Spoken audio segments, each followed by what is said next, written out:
Now it's Our Miss Brooks, starring Eve Arden.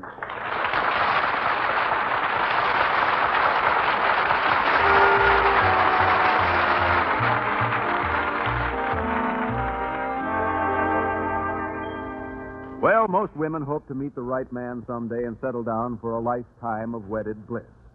So it's been with our Miss Brooks, who teaches English at Madison High School.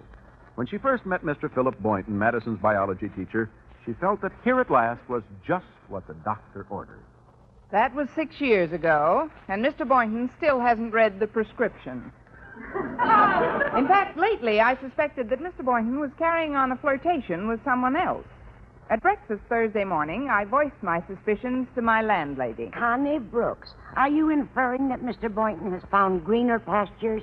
I can't tell you whether they're greener or not until I find out where he's grazing. But there's one consolation. I'm not the only female at Madison who's having boyfriend trouble. Several of my girl pupils are complaining, too. You mean there's an epidemic of infidelity?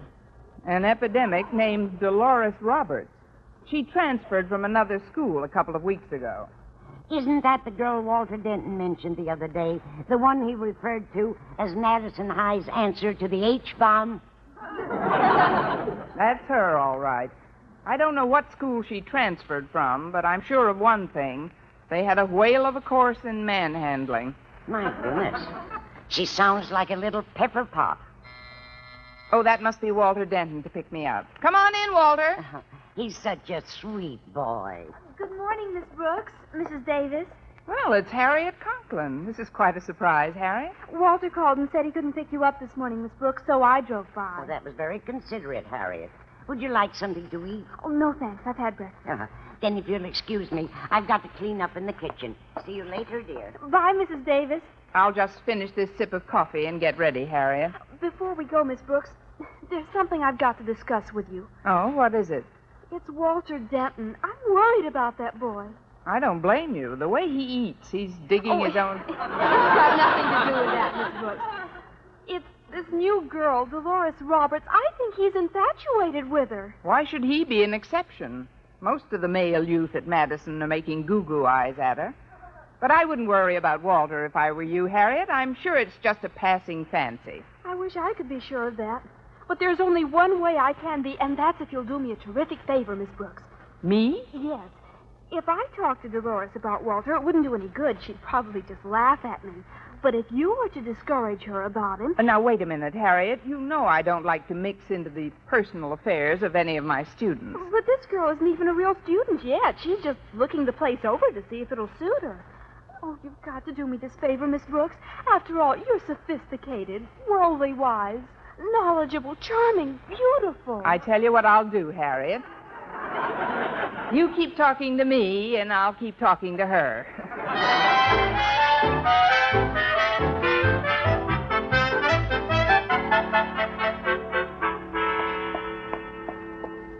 There's Dolores now, Miss Brooks, in front of the school, in the center of that crowd of boys.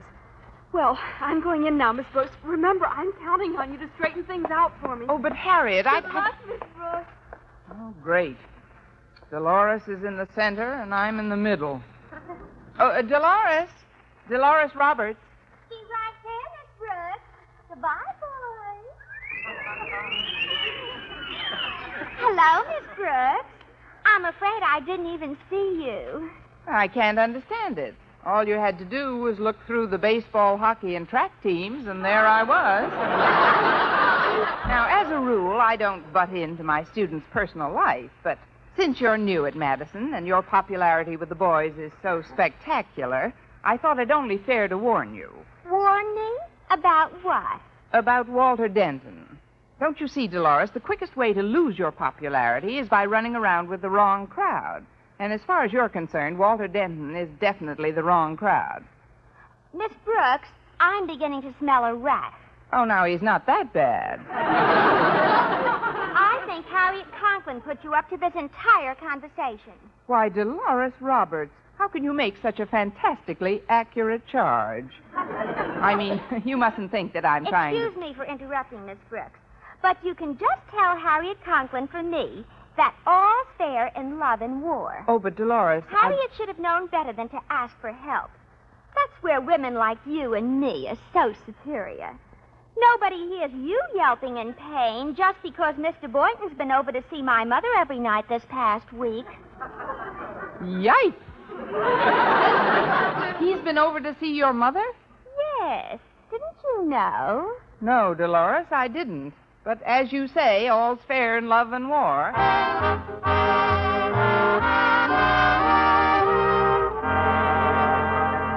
Well, after learning that Mr. Boynton had spent every evening of the past week with the mother of Dolores, men are such children, Roberts, I was about ready to hit the ceiling, preferably with Mr. Boynton's head. But when I met him for lunch in the school cafeteria, I had calmed down considerably, and it was apparent that he wanted to be forgiven for breaking our date on the previous night. I'm sorry I broke that date with you last night, Miss Brooks, but it was unavoidable. After all, when somebody new comes to your town, you want to make them feel at home. You want to make them feel at home. I want to make them wish they'd stayed home. Oh, I know you've been seeing Dolores Roberts' mother. Well, the truth of the matter is that I've been giving Mrs. Roberts driving lessons. Well, not that I'm interested, but what happened after you were through giving her lessons? Well, somehow or other, we just seemed to wind up in her living room. Oh, I see. First you give lessons, then you get lessons. That is, going to someone's living room to finish your driving instruction doesn't seem like a necessity to me. With Phoebe, it is. Well, this isn't fair, Miss Brooks. Actually, Mrs. Roberts doesn't mean a thing to me. I'll bet she doesn't, good old Phoebe. Now, please, you should know that when it comes to anything really important, the first person I think of is you. You do, Mr. Boynton? Of course I do. Take tonight, for instance. I've got something of an extremely personal nature to attend to, and you're the only one I'd ever ask to help me. Oh, really, Mr. Boynton? What do you want me to do tonight? Well, Millie, one of my favorite white mice, died yesterday. I thought you'd help me bury her.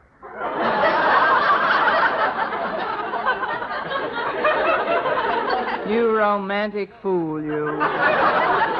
Well, you picked the right assistant. Connie Brooks, the friendly undertaker. Now, don't tease me about it. I was very fond of that mouse. And she died in the interest of science. Well, where are you going to bury her? In that little patch of ground behind the athletic field. You know, where I put Agnes and Mabel, all the guinea pigs and mice whom I consider martyrs for the march of science. But I'm practically finished, and you're not even touching your lunch, Miss Brooks. There's something about this conversation that's not conducive to eating a cheese sandwich. Tell me, Mr. Boynton, does Mr. Conklin know about this secret burial plot of yours? Oh, certainly not, Miss Brooks. He'd never condone using school property for such a purpose.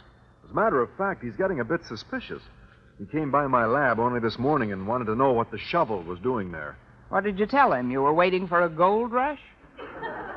No, I just said I was going to do some planting. Well, that beats lying. Looks like we're having company for lunch. Walter Denton's coming over. Salutations, most erudite faculty members. Never mind the flattery, Walter. Your final exams will still be judged on their merits. Oh, there's nothing like building up a little backlog of goodwill. Well, I completed the wooden box for Millie in shop class, Mr. Boynton. Oh, thanks a lot, Walter. Miss Brooks is going to help out tonight, too. Now, if you'll both excuse me for a moment, I'm going to get some milk. You want something, Miss Brooks? No, I've still got this donut to toy with, Mr. Boynton. Thanks. I'll see you later, then. Swell guy, Mr. Boynton. Salt of the earth. Yes, he has been a little salty lately. Which reminds me, Walter, I hear you're something of a Don Juan yourself these days. Don Juan? Me? You're not going to deny your interest in a certain Dolores Roberts, are you? Deny it? Ay, Dolores. Hell dish. So you are smitten. Oh, I wouldn't say I'm smitten. It's just that whenever she comes near me, my undershirt crawls up and down my back like a Venetian blind. Well, that's a good way to judge a girl's appeal. Look, Walter, you'll have to excuse me now. I see Harriet leaving the cafeteria, and I want a word with her before she goes. Oh, better you than me, Miss Brooks. Harriet's a bit miffed at me these days, but I'll make it up to her after she cools off. Yeah, I'm sure you will, Walter. See you later. Okay, Miss Brooks, and thanks for being so understanding. It's my specialty. Harriet Conklin. Oh, hi, Miss Brooks. How did you make out in your little talk with Dolores this morning? All I accomplished, Harriet, was to find out that you and I are in the same boat. Mr. Boynton's been going with the mother and Walter with the daughter.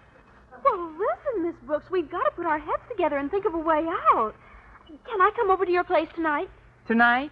No, Harriet, I've got something to do tonight. I'm helping Mr. Boynton bury Millie. Beg pardon? It's his latest scientific casualty.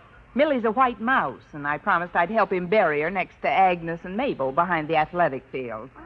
Oh, but you mustn't breathe a word of this to your father. He doesn't know about it. Oh, don't worry, Miss Brooks. I won't tell Daddy anything. If Mr. Boynton's going to... Wait a minute. I've got it. I think I've got the perfect plan. What is it, Harriet? I'll tell you later, Miss Brooks. What an idea. What an idea.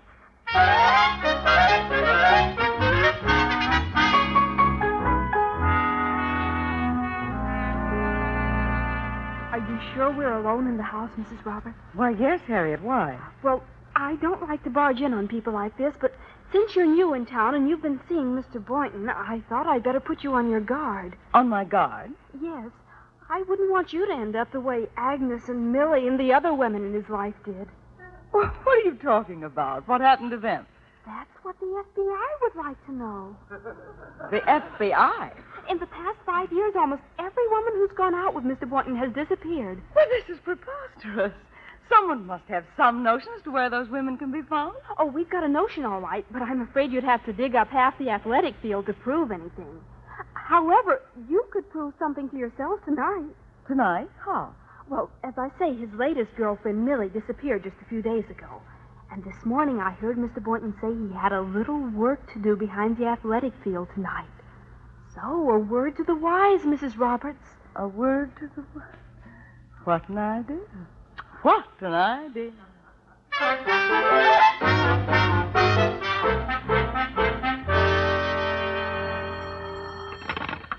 Hello, Principal's office, Osgood Conklin himself speaking. Who?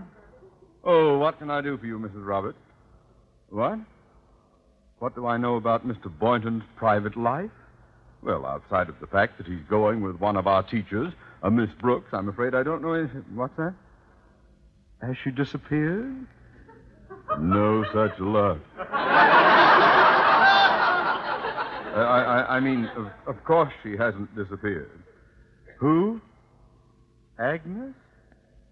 Millie? You've never mentioned them to me. Why? They've all vanished. But what happened to them?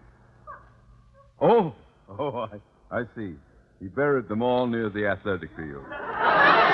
Well, that's a very simple matter. He buried them all near the athletic field! But, Mrs. Roberts, this is positive. Wait a minute. He did have a shovel in his laboratory this morning. I bet... What? Tonight? Yes, of course, Mrs. Roberts. What an idea. What an idea.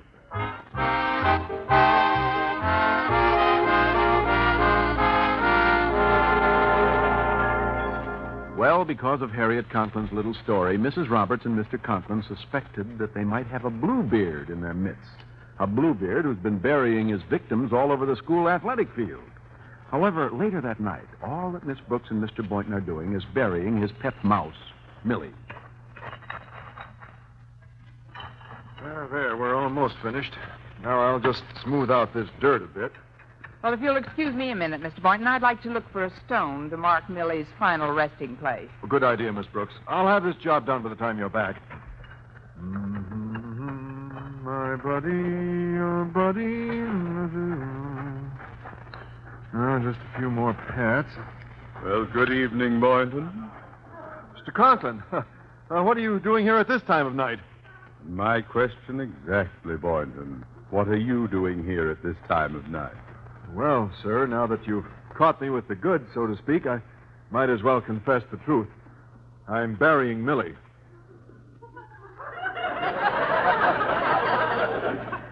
Burying Millie?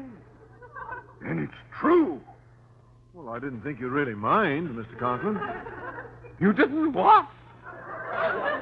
Well, I meant once you got used to the idea. Boynton, do you mean to tell me? I found a rock almost... Why, Mr. Conklin. Miss Brooks, what are you doing here? Well, It's all right, Miss Brooks. Mr. Conklin knows about it. Of course, as I suspected, he doesn't wholly approve of what I'm doing. doesn't wholly approve. I abhor what you're doing. But is Miss Brooks in on this, too? Oh, sure. I usually help him with the digging. Usually? Then there were others besides Millie. Oh, yes, at least a dozen. A dozen?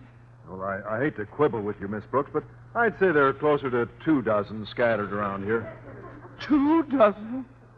Buried under my athletic field? Boynton, why? Why did you do it? Well, you couldn't expect him to leave them lying around his lab, could you? Oh, quiet! Don't you feel any remorse, Boynton? Well, naturally, sir. When you're as close to them as I was, you hate to see them go. Particularly this last one, Millie, with her fuzzy white ears and beady little eyes. Oh, she certainly was a lively one, all right. I'll say she was lively. Couldn't keep her still a minute. She was always hopping all over the place. But, I think Agnes and Harry were just as cute. Harry? Yes, we were wild about Harry. And Harry was wild about... Oh, silence! Yes, this man doesn't care whom he poisons. Is that you? Well, Mr. Boynton. Hello, Mrs. Roberts. Keep your eye on the road, Phoebe. It isn't true about Millie and the others, is it, Mr. Conklin? Gosh, do you know about it, too? Bad news sure travels fast. I'm afraid it is true, Mrs. Roberts. If you're here to help with the digging, you're too late. Who is this? This is Miss Brooks. She assists him. Oh, it's so unbelievable. How many were there? He says 24. 24. Give a dozen, take a dozen. Oh, I can't believe that... Hello, everyone. Oh, Mr. Conklin, Mrs. Roberts. What are you doing here? Never mind that, Denton. What are you doing here? Oh, I came over to see if I could lend a hand. You mean you know what's going on, too? Oh, yes, sir. Oh, yeah, I consider it a privilege to study under a master like Mr. Boynton. In fact, I am seriously considering following in his footsteps. This is beyond belief. Oh, and to think I let my little girl go out with this monster. Well, I've heard all I need to. I'm removing my daughter from this school immediately, Mr. Conklin. Oh, but Mrs. I Roberts... wouldn't risk her life on my own with these fiends another minute. And as far as I'm concerned, if we can leave this town by tomorrow, we'll do it. Good night. Mrs. Roberts, wait. Oh, let her go, Mr. Conklin. She's too excitable. Too excitable! Well, she must be to carry on that way about a few white mice and guinea pigs. White mice and... You mean that's what you've been burying out here? White mice and guinea pigs? What did you think we were burying? People? You don't have to answer that question, Mr. Conklin. We know that's what you thought. And Mrs. Roberts thinks the same thing. Well, if that's the case, I've got to stop her, tell her the truth. Oh, no, you don't. Your daughter Harriet concocted this idea because she didn't like the attention Walter was paying to Dolores. If you try to explain to Mrs. Roberts now, she'll think you were in on the scheme. Me? But why should she think that? Why? All together, boys. Because that's what we'll tell her. Our Miss Brooks, starring Eve Arden, was produced and directed by Larry Burns, written by Arthur Arlsberg and Al Lewis with the music of Lud Bluskin. Mr. Conklin was played by Gale Gordon. This program came to you from the Frankfurt studios of the American Forces Network Europe and was prepared for rebroadcast over this network by specialist Rich Kuhlman.